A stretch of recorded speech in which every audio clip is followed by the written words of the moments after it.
Hi, Alan Stratton from Woodturning. At the Golden Spike Club meeting, I received a couple of pieces of sequoia wood.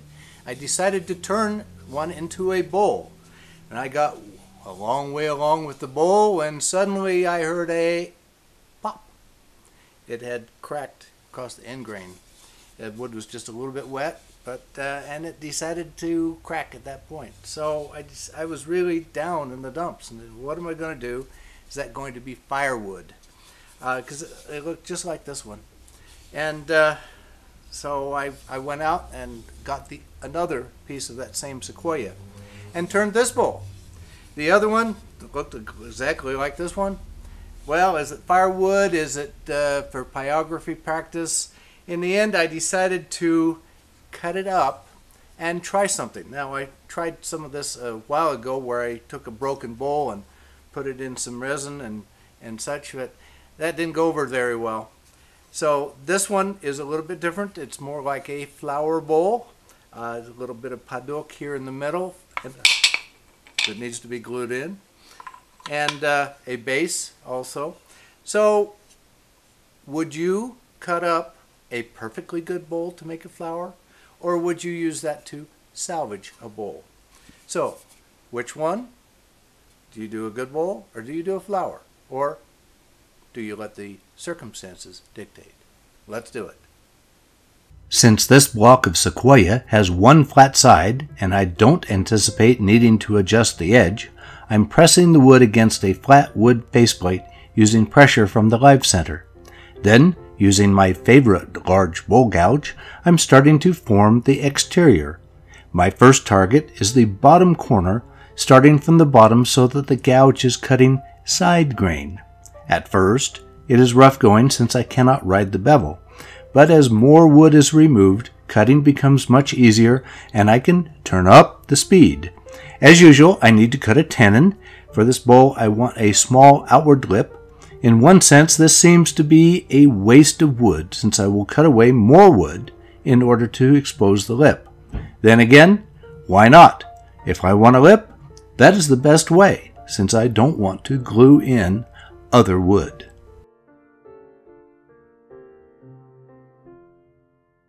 Now for the interior. The bowl is mounted to a chuck. Still using my large bowl gouge, I'm first cleaning up the surface, then a quick cleanup on the rim, then with the live center in place I can hog out some of the middle. I would only be this rough with the tailstock in place. Otherwise the pressure could pop the bowl out of the chuck.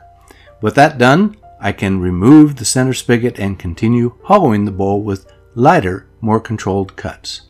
This is the second bowl. I'm leaving the wall thickness just a little thicker on this one. I'm finishing up with a heavy bowl scraper.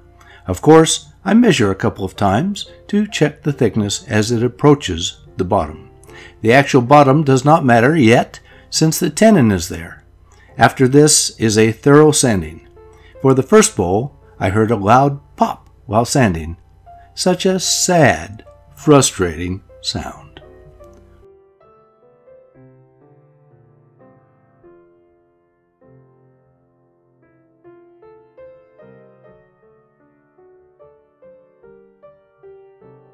But for the second bowl, I'm trimming the foot using large coal jaws.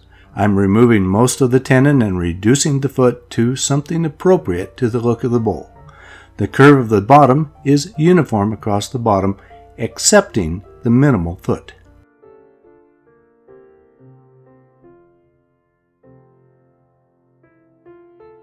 For this bowl, I think walnut oil will suit it well. I try to give it a thorough soaking by going over it with a very wet towel at least a couple of times before wiping it dry with another paper towel. By itself, walnut oil leaves a matte finish. If I want it shiny, I would buff it later with carnauba wax. Now I've mounted the first bowl, which cracked while sanding. I'm attempting to mark 5 sections using the marks on my chuck. 24 divided by 5 is not even, but close enough. After a couple of tries, I get it right. Of course, starting with the crack as one line would have helped make it in only one marking. Now over to the bandsaw to saw the bowl into the 5 sections and do a little trimming.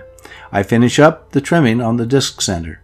Off camera, I used epoxy to glue the wall sections to the new poplar base and let the epoxy harden overnight.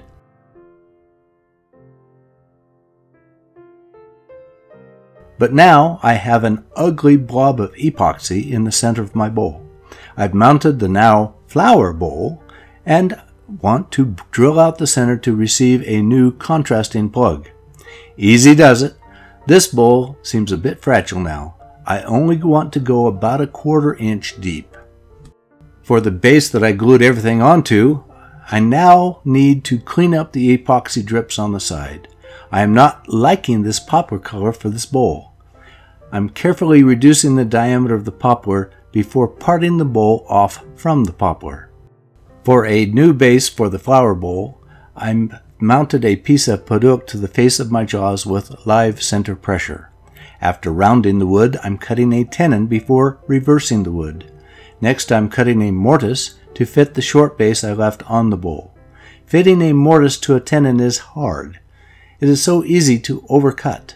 However, after several tries, it fits. Then, after some outer edge finishing, I'm getting too close to the metal jaws. I'm flipping it back around on the long nose jaws to finish the rest of the new base, including sanding it and applying a bit of brushing lacquer. Now for the center of the flower. I've forgotten the technical name for it. I'm using a threaded wood faceplate and mounting the padauk with double stick tape.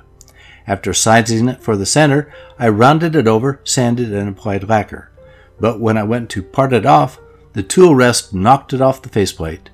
I mounted my chuck to a Morse taper adapter, mounted the wood in the chuck, and pressed it again to the wood faceplate, then parted it off.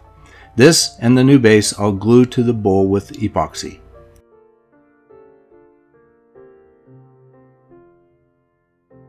These bowls, especially the first one, were frustrating. I hate it when a bowl cracks, and I don't like to spend much time salvaging it. However, I think this one turned out quite nice. It is warping just a little, not bad. On the other bowl, I don't think I'm ready to turn a bowl, just so that I can cut it up and glue it back together again. But maybe sometime. The two bowls are an interesting contrast and tell a great story. These bowls were fun. Please give this video a thumbs up, subscribe on my website, tell your friends, and send me your comments and questions. Every week I make a new wood turning video. Please wear your full face shield. Goggles are not enough protection. Until next week's video, this is Alan Stratton from As Wood Turns.